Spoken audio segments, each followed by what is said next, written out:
Today I want to show you how I've organized my seeds for planting. It took me about 4 hours to get this done. I am done, but this is for the planting that I'm going to do in the springtime. I have this chart here, and you will remember this chart from previous videos, like last year when I first made this chart. So it does say 2022 crop plan, and here's what I'm growing, and how I'm growing it in the Wallapini. So these are the things that I'm growing and where they go. So the potatoes are in the feedlot. I'm still going to do that this year, so I didn't have to make a new chart. Carrots in the Wallapini. That's great. I have carrots outside too, but my main crop is in the greenhouse. Green beans in the greenhouse.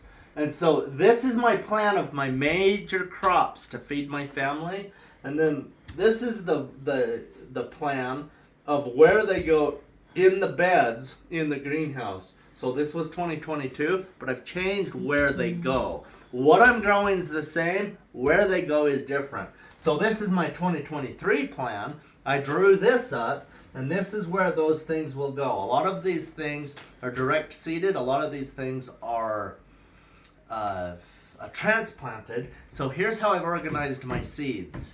And this is the hardest part of gardening to feed your family. For me, the hardest part is when springtime comes and there's 10 million jobs to do and you're overwhelmed with all the work, and then you're trying to figure out what to plant and where to plant it so you have enough.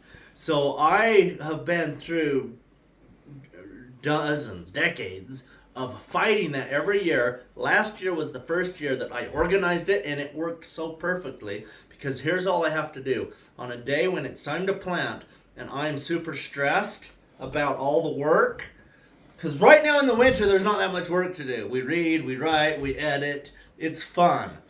But in the springtime, we are going from sun up till sundown, and sometimes we're working in the dark with headlamps on to get all the work done.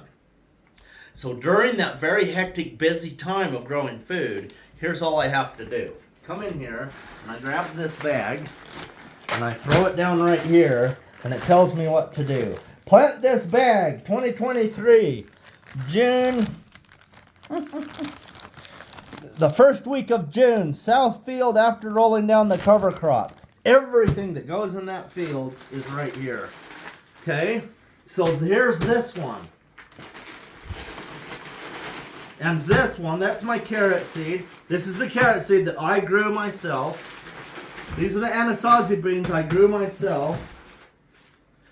These are, I don't even know what these are. That's a watermelon seed. And these are the cantaloupes. These are the Minnesota midget land races that I've been growing for a long time. But anyway, here's this. But corn and potatoes go with this too. So my corn seed is right here, but it's still dry and I haven't shelled it out yet. So in the wintertime, we're letting those seeds cure in the open air.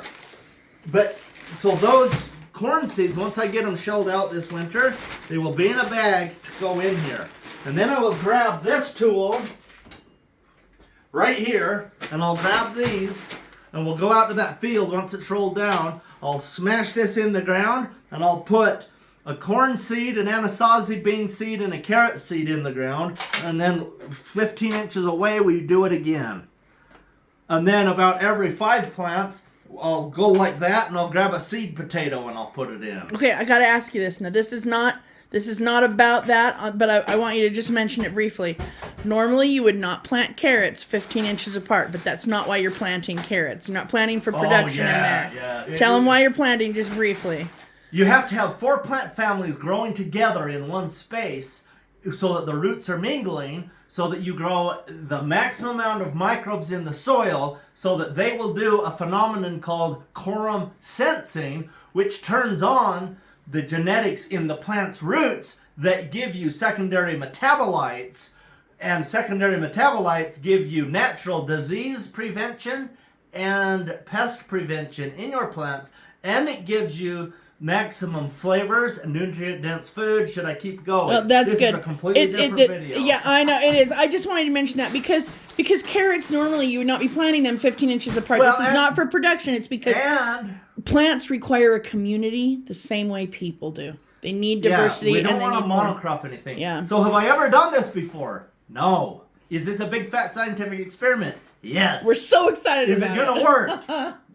Absolutely. Absolutely. You have done it before in the greenhouse in a limited way. This is just with different types of No, plants. but just this. I That haven't done particular this blend. specific thing. Yeah. People do polycrops all the time. All the time, That's yep. why we know it'll work. Right. Okay, the next thing we're going to do is we grab this one. And this one's almost full too, but there's still seeds over here that go in here. Okay, so Awesome. I'm not quite done, but the plan is done. This says 2022. Why does it say that? Because what I did here last year worked really well. I'm not going to change it. My seed planting dates are right here. January, February, March, April, May. My transplanting dates. March, April, May, and June. So, and here's my seeds to transplant. So these ones are ready to go. So this one are my onion seeds. This is my entire onion crop. It's ready to go. My tags, here's my tag inside the bag. It's written, it's ready to go with the seed packet. There's the next tag with the seed packet. But in the springtime, I'm stressed. There's too much work to do. I can't get it done. And I don't want to think about what to do. So on the tag, so all these bags, see every bag in here says what to do, and it has all these tags. Let's just look at this tag if you can get a close up here. So this says tomato large yellow. This is a landrace that I've grew in the greenhouse. So I'm going to plant 30 plants. So it says seed March 1st, pot up into a bigger pot April 1st, and then we transplant May 1st. So when I go out there on March 1st to put these seeds in, I'll have a plug tray, this size of a plug tray, and I will plant probably 40 of these because I want 30 plants. So I'll plant some extra because all your seeds don't always come up. So I'll plant those in there, and then this tag gets stuck in there. And then when I'm out there watering and looking at my plants, because you water every day at that time of year to make, and you have to watch and make sure everything's okay, because there's all kinds of bugs and disease and pests and tornadoes and blizzards and bulldozers with strange people We did driving have them snow. that can destroy your crops. So you got to be out there all the time. So when I'm out there, I can see the tag, and when April 1st comes, I know that's a planting date, so I have an alarm set on my phone that's a transplanting day, because there's a lot of things we transplant. But this helps me to know in advance. Say, okay, that's the day, and if there's a major problem and I don't get it done on April 1st, April 2nd, that's my top priority, and I'm getting that done. But it's all right here, and I can see it happening.